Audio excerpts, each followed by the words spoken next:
দীর্ঘদিন ধরেই সরকারি কর্মকর্তা পরিচয়ে বিভিন্ন সরকারি অফিসে ফোন দিয়ে বদলি বা নানা ধরনের হুমকি ধামকি দিয়ে চলছিল অভিনব কায়দার চাঁদাবাজি।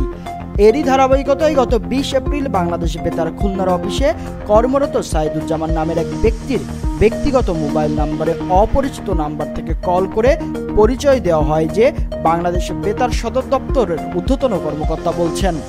সাইদুজ্জামানকে তার কর্মস্থল থেকে অন্যত্র বদলির হুমকি দিয়ে বদলির তালিকা থেকে নাম কাটানোর জন্য টাকা দাবি করেন উক্ত পরিচয়দানকারী ব্যক্তি। একইভাবে বাংলাদেশ বেতার খুলনা উপকেন্দ্রের 9 জনকে ফোন করে এবং মুখ্য পরিদর্শকের কার্যালয়ে পাট অধিদপ্তর দৌলতপুর খুলনার আরও কিছু কর্মকর্তাকে ওই একই নম্বর হতে কল করে অনৈতিক অর্থ প্রদানের প্রস্তাবের অভিযোগ পাওয়া গিয়েছে।